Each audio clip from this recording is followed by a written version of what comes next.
Welcome to the intersection of technology, cybersecurity, and society. Welcome to ITSP Magazine Podcast Radio. You're about to listen to an episode of Tech Done Different podcast with Ted Harrington. Do you follow the pack or challenge the status quo? Join Ted as he explores how to succeed by going against conventional wisdom. You'll hear leaders in technology and security tell stories about how they achieve their success by doing things differently. Knowledge is power. Now, more than ever. CrowdSec, the collaborative and open source cybersecurity solution. Analyze behaviors, respond to attacks, and share signals across the community for free.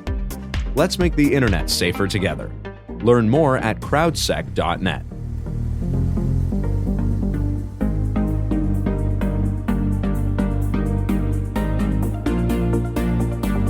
Welcome, everybody, to another episode of Tech Done Different. I am your host, Ted Harrington, and with me here today is our special guest, Zach Belanger. He's the CEO of Mob Entertainment. Zach, thanks so much for joining the show. For sure. Thanks, Ted, for the time. Yeah, I was really excited to have you on the show and talk about entrepreneurship, really. As I understand it, you've kind of wanted to start a company, be a CEO since you were a kid, and that definitely resonated with me because I felt exactly the same way when I was young. So tell me a little bit about that origin. Like, when did you realize that that's what you wanted to do? And once you realized it, what was the first thing that you did in order to pursue that dream of yours? Well, so I would say my mom told me once that when I was 3, I had a shirt that I really liked that had like a duck on it, but it said something of "I'm the boss." So when I was 3, even since then, I guess in some form, but beyond that, realistically, I would say since I was certainly a teenager, part of that comes from just who raised you and what was your environment. And my dad was a very independent, he was from New Hampshire, live free or die, very free spirit, independent kind of person. The government's not going to tell me what to do kind of guy. And so inherited some of that certainly, and just didn't like the idea of having my own boss. So that alone was one of the biggest problems. I just didn't want to have my own boss, which isn't something I necessarily typically advertise to my employees because that's not something that they necessarily get to experience. But I just try to be the best boss that I can to them. And not everyone has the same goals, obviously. Well, so the company today, Mob Entertainment, it was formerly known as Enchanted Mob, which from 2015 until really, very recently. And my younger brother first made a video on YouTube. It has over 60 million views today. So it was just a music video that he had animated. And so because we started out on YouTube and then we got into game design later, that was kind of how our cycle went. And anyway, it was just seeing some of the initial success of what he, like this little video he was able to do and how we could turn that into something much, much bigger, much greater than that. That was really the first step of here's a particular concept that we could explore. It's in the entertainment space, which, you only get to live once. And, no offense to anyone who's working on things that I would consider to be less interesting. But, a lot of people like the idea of working on video games and content and media. And that's what we like doing that as well. It's not like we're curing cancer, but we are making people happy. So it has a utility. But that's what we focus on. Did I answer the question okay? Yeah, sure did. There's no wrong answer to the question. It was really interesting, this idea that I think a lot of entrepreneurs feel, what you expressed, this idea of, not wanting to have a boss. And so I want to dig into that a little bit because I think there's some really interesting ideas in that, because so you don't want to have a boss. Now you are a boss, and so you want to be a good boss. So what are the things that you think make a boss good, right? Why did you not want a boss? And what are the things that you want to make sure the people who work for you feel and experience because they work for you? Well, so as far as not having a boss, it's like a little, I guess maybe it's a little, maybe it's a little ego stroking. It's just, I didn't feel that I would have the opportunity to achieve as much whenever I just don't like the idea of somebody assessing my performance in a not clearly measurable way. Maybe if I was a sales guy, I could see exactly what I was doing or something like that. I just don't like the idea of a subjective performance review whatsoever. I don't really like doing them on the other end of the table, let's say, but there's some utility in them. But I just hate the idea of giving someone else giving me a performance review, because for me, it's also like, bosses can shoot down your ideas. And sometimes the right idea might sound the craziest, but it's not as crazy as it seems. And they might not have as much vision as you might have, and so on and so on and so forth. It's like, I just did not have any interest in having somebody else shoot down my ideas because they didn't like them. And it's because in reality, if I can just do them myself and make them work and be correct enough, then I can just do this myself, and I don't need somebody else's approval. So that was really the reason why, is I thought I could do it without needing a boss, and then why would I have one? And I feel like that's really what a lot of entrepreneurs think. If you could go and start a company yourself, why wouldn't you? But you can get into other things of like work-life balance, and it's not right for everyone, so on and so forth. But for me, I'm a natural workaholic as well. I was always a very type A kind of person. So there was a bunch of reasons that it made sense to do. So you talk about this idea that I'm interpreting your words here, but this idea that, if you want to achieve something, by being an entrepreneur, you remove one more barrier to do that, right? Which is someone who could say no. Now, as you're on the other side of that equation, you are the boss. And when people come to you with their ideas that they might want to do within the company, maybe take a company in certain directions, or even down to small things like how to spend their time, does that influence the way that you think about these requests? Like you said, this thing I wrote down is pretty cool. You said sometimes the right ideas sound the craziest. So what happens when one of your people comes to you with a crazy idea? How do you think about that? I would like to think that I'm the only person who's going to listen in the whole company, to be honest. Yeah, I mean, among other things, this is just, natural for me. It's just like, I also like shock humor, and I like saying shocking things. And so whenever your idea is going to be shocking and you can deliver it in a very shocking way, kind of like maximum impact. I don't know. It's like there's certain ways you can deliver things. But yeah, whenever somebody brings me an idea that sounds crazy, I really like to think that no matter how crazy it might be, I really will try to take it seriously. Because what I don't like is the boring idea. That's the like crazy idea, like crazy really, if we were to define that, crazy in the sense that it's risky, but probably has the potential to do a lot for the firm in some meaningful way, likely financially. So it's I base it on that, and if they're able to bring an idea that's really going to make a big difference to the firm, it's my obligation. I should be listening to that idea and vouching for it, and I try to take them very seriously. I don't like the idea this is how it's been done for since they've been selling bread since 1000 BC, and we're going to do it this way. It's like but that obviously not. Some conventional wisdom is certainly worth keeping as well. So that's not an indication that you shouldn't listen to any conventional thinking. That's not true at all. But just doing things in modern ways and doing things in just new ways, it has more potential. Cutting out inefficiencies. That's something else that I would talk about. Is like when you look at for anyone who's familiar with Poppy Playtime Chapter 2, which we just released last Thursday, it is almost a 2-hour game. We've been getting compliments across the board. Everyone believes maybe not everyone, but really, really solid feedback that it just completely blew the first one out of the water, and that we set a high bar before that. And we did that with a very small team, with very limited resources compared to what a lot of other studios, and in only 6-7 months.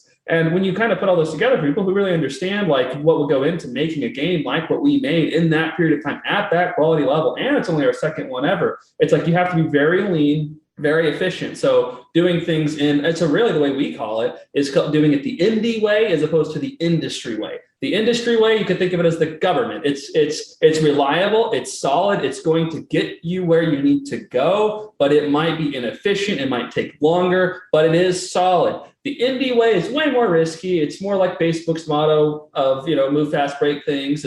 But you can accomplish more with less in the indie way in general. And so ideas that are in that vein of thinking are the ones that I try to recognize. And I would also think people would call the crazy ones. Yeah, you're preaching the choir here for sure. I mean, this whole show is about how do we reject conventional thinking and think about ideas differently. So I totally love it. And this idea of, as we hear crazy ideas, maybe that should be not necessarily that it's a green flag, but that we hear an idea that's crazy and it's like, let's think about this one a little bit, because it is so far outside of the box. Yeah, we even at our organization, we try to think about what are the kinds of ideas that the only way to execute that idea requires you to completely rethink the problem.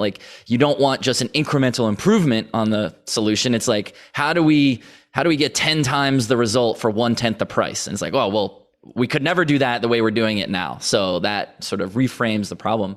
Is that the way that you guys typically think that we should consider and approach these wacky type ideas, or is there a better formula? Well, so as far as like, what was the exact way that you approach it again? Well, the way that we think about it is, how do you get 10 times the result for 1/10 the investment? Yeah, we actually call that our 10-10 rule. And I like it. But that's just our thing. That's like, there's no, it's not like a standard way of thinking about it. Yeah. The point more is like, how do we stretch people's thinking, right? How do we think not in the conventional ways? I know. Yeah, no, I know. It's really hard to convince people of that or open their mind to it. It's almost like you almost be easier giving them psychedelics and then trying to explain it to them, because their mind almost won't let them go there. And it's funny. It's like, and everyone watching this show, I assume, has heard the quote. So if I was talking to a group of non-business people, I would definitely use this, but bear with me.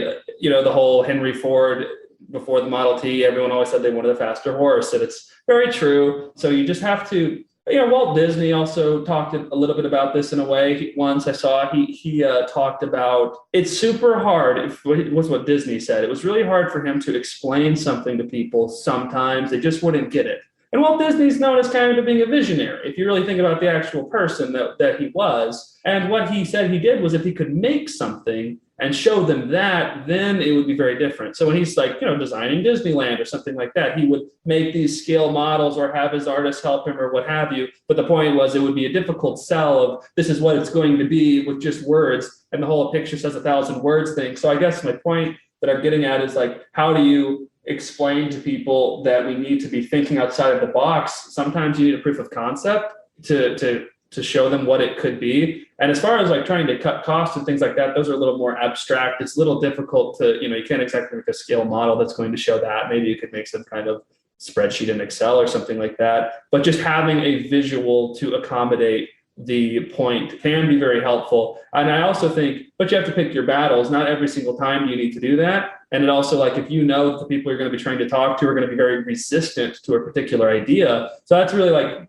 I won't even go into that, but it's like a whole other tangent of like trying to really understand the brain of the person that you're talking to. It's the same reason I watched, made sure to brush up on some of your most recent podcasts before talking to you, so that I'm more familiar with what you would be like. And so it's the same way. You can curate your answers and curate your presentation or curate your pitch too, because you know who you're working with. It's the same people, understand who they are, and predict what they're going to be the most upset about with your crazy idea, and have the counter arguments already ready. And so then the crazy idea won't sound as crazy anymore. As soon as you start knocking off all the like reasons, predict what they're going to have a problem with, come in with ammunition, Yeah, I like that. You're talking, I guess, really about empathy, right? How do we put ourselves in the shoes of the audience we're trying to convince of an idea and anticipate how they might react positively or negatively to it? And yeah, that's really good advice.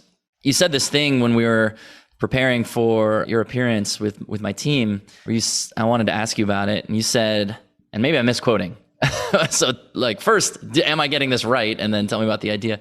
You said something along the lines of the longest shots sometimes aren't actually that much of long shots. And I thought that was a really inspiring idea of like what we think maybe is difficult or maybe even impossible. Maybe it isn't. That's the way I understood it. But can you tell me what you meant about this idea? And I'd like to hear more about it. Sure. I can give you plenty of examples. The idea that we would make a YouTube video that would organically get 60 million views. That's not our biggest, by the way. It's not a bragging way, but it's like, that would have seemed like a long shot. You go ask any kid that wants to make a popular YouTube video. Our most popular has over 200 million views. We have the second largest Minecraft video ever made. Kind of funny that we make video games now that are, competing with that. It's ironic. But yeah, it's like, that would have seemed like a total long shot. The idea that we would make the next, and if you're familiar with our space, particularly, in 2014, the Five Nights at Freddy's games came out, and that's what really jump-started this new genre of these indie horror games. Some people call it mascot horror. We are another version of that. So in the same genre, let's say, we're the new players, and we kind of made content in and around that type of content for a long time on YouTube.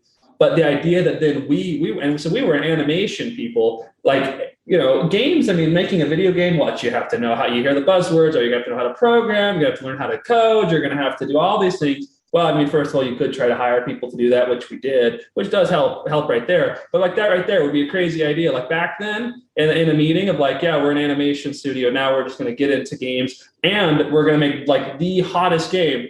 Especially by the time that Chapter 2 comes out, like at least on Twitch, there was more people watching Poppy Playtime on Twitch and YouTube than any other game. Elden Ring, Fortnite, you name it. And it's like that's a complete long shot. There's no way that you would think we'd be able to do something like that. But we didn't even really have that. So that's also different because we didn't have a specific goal. Our goal wasn't to beat Fortnite on Twitch necessarily. We're happy to do so, but that wasn't our goal. The difference is, when you do have so that's all harder. When you know exactly what you're trying to do and you don't know if it's possible, that feels much more like a long shot. So an example of that, which is one that we almost didn't even try, is among other things for our animation division, we're working on a show right now. We're doing it the most insane way you can, because of course we are, which is we're making the entire thing, then we're going to pitch it to streaming services later. A lot of times you kind of go there sooner. We go into why. It's not really that interesting for the purposes of this conversation. But among other things, and you're really just kind of guessing as you go through this, we believed that having a celebrity cast on the show would make a difference, not only in terms of price value of the show, but also just the cultural relevance when it's actually finished and everything in between. It would we're a new, younger firm. We have more and more credibility the more that we're able to accomplish. But in these kinds of Hollywood circles, it's all about,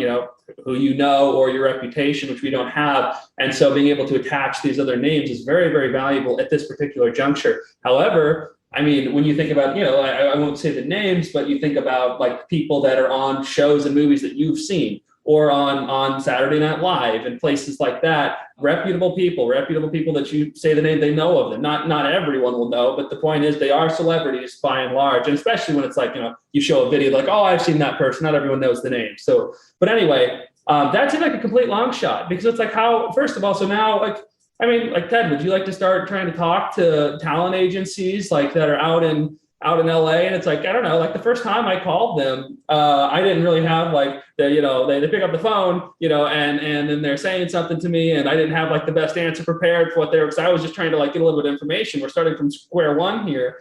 And they hung up on me. It's like that wasn't fun, but it's like so. And we had no frame of reference. How much do you pay people for something like this? You can Google something, but it's like it's not going to be exactly accurate. You can ask people, who's probably even worse, because sometimes people will tell you information that's so off base, and that's so annoying. People will tell you things that then they will act confident when they don't actually know it to be true. I don't know why people are so deceitful on that. That's like a problem with human beings, frankly. That's a whole other thing. I'm losing my train of thought at this point, but what was the question? We were talking about this idea of that not all long shots are super long, and you're talking about, getting a celebrity cast. We have no idea how to do that in order to produce a show. Well, we were able to do it. Like so far, we've been able to do it. We had 4 that we're trying to sign. We've done 3. We're waiting on the 4th. It's like that would have seemed completely impossible. But we just made an offer of like, well, this is what we could afford to do. This is how much value we see in it. And surprisingly, it was in the realm of possibility. I mean, who knows? What do they pay them $10 million? I think I don't know. Do you know? It's like I don't really know. So we went for it, and it's also like you could be potentially wasting time. I mean, it took hundreds of emails like negotiating to figure out like what are we really talking about here. But that did not stop us, and so it's like we've been able to do something that I did not think we would be able to do. So that was like very much a long shot, but it actually wasn't. We just didn't know that. So it almost sounds like you're talking about it's like a matter of perception. Is a long shot, in fact, long? If you think it is, maybe it is, but that's different from the practical reality of whether or not it's a long shot. But your perception in this case, on this story you're talking about, is that it was a long shot, yet you chose to pursue it anyway. What was it that helped influence your thinking to pursue this perceived long shot? Yeah, it was a good question because kind of try to think of things as like, you want to have the maximum potential for something to work. Don't leave anything that you can not leave up to serendipity. Put as much as you can control as possible. There's so many things in life you can't control. What can we control? Well, one thing we can control is doing as many things as possible. The last thing we ever wanted to do was make an entire show, go to the parties that be, and not get anywhere with them. And I guess eventually, maybe if we do a part 2 on this, you can hear how that goes. We'll see. But the reality is we thought, well, if it didn't work, what would our detox session be of like, man, we completely fumbled this. It didn't work. Why? What did we do wrong? What could we have done differently? Or was it actually impossible? It's like, and we didn't believe it's impossible. Then it's like, well, among other things, if we had celebrity casts attached to the show, would that have made a difference to the executives that are kind of living and breathing in that world? It might have. And so it's like, well, yeah, we don't think we can do it, but it might make a huge difference. So we might as well try because, so it was just like, really, like if it didn't work, this is why we think it wouldn't work. So we might as well try. It was just compelling enough. I like that. We might as well try. Yeah. I mean, what's the worst case? Well, I guess there are some bad cases. You invest a lot of time and money and effort. It diverts your attention from other things. And that is, in fact, actually a pretty significant risk for any entrepreneur, right? Is you only have so much time and attention. And if you're focused on the wrong things, then, that's not good. But it sounds like this worked out for you. You had a sort of calculus of some sort about how you wanted to pursue it, why you wanted to pursue it. And here we are. So I like this idea. So for the person who's listening right now and they're considering some wacky idea, feels like a long shot to them, what would the advice be for how they should think about whether or not this long shot is worth pursuing? I mean, I think among other things, they should look and see, has it been done before? Because if it has, then do you believe that you are less intelligent, less competent than the person who already did it? And if so, then maybe you can't, But if you believe in yourself and you believe that, no, you would be able to do it because somebody else did it, like, you can think of it either way, like, oh, this other person did it, I could never do it. Or you could say, oh, this other person did it, maybe I could do it too. It's really however you want to think about it. And it depends on who you're comparing yourself to, obviously. If you're talking about starting another rocket company, like because Elon Musk did it, I maybe, be a little more careful with that one. It just depends. But just like if someone else has been able to accomplish it, now if it's something that's completely new, that's never been done before, and most of the time, I don't know. I mean, I think like most of the time, no one's doing anything that's that crazy new all the time. Like a lot of things are just incrementally new things you're building on progress that you already have. But the more uncertainty of like no human being has ever accomplished whatever it is that I'm trying to do, that I would be, more and more skeptical of my ability to do it, because if no one else has done it, am I really the only person that can, or at least the first to have done this? And if so, then that still doesn't mean you couldn't. It just when you're thinking about putting all your eggs in a particular basket scenario, that's what I would be concerned about. I like that. Yeah, it reminds me of the fact that I forget what the exact barrier was, but it was something like no one had ever run a mile under 4 minutes or something until someone did it. And then it was like it happened every single race the year after that. And it's almost like our brains can sometimes be self-limiting, but once we see that someone else has done something, it helps us unlock some other part. And so I'm hearing you say like, hey, if someone else has done it and you believe in yourself enough that you can do it, then go do it, right? Pretty much. Yeah, definitely. Cool. Well, as our time is wrapping up here, what should we leave our audience with? What's some parting wisdom or something I didn't ask you about that I should have on this topic of how do we innovate? How do we think differently? I mean, the one thing I would say would just be, it's so cliche, it's just so many movies have the message and it just gets so lost in translation. But the point is true, which is to believe in yourself and pursue what you want to pursue. Keep your bearings straight, but believe in yourself and try it and just do it anyway. And I would also say start as soon as possible. That's probably the only other thing, and people have more time than they think they do. People are amazing at self-deception. If I don't have any time, I need to go and watch this show. It's like, don't lie to yourself. I mean, so anyway, just believe in yourself and try and work hard. I love it. Well, Zach, you've helped me think differently about a lot of things. You've provided so much wisdom today. I really appreciate you coming on the show. Great. Yeah. Thanks, Ted. It's nice talking. And for everyone else, as you're listening, if you want to know more about what Zach is up to or learn more about the podcast, just go to tedharrington.com/podcast, and we'll catch you next time. CrowdSec, the collaborative and open source cybersecurity solution. Analyze behaviors, respond to attacks, and share signals across the community for free. Let's make the internet safer together. Learn more at crowdsec.net.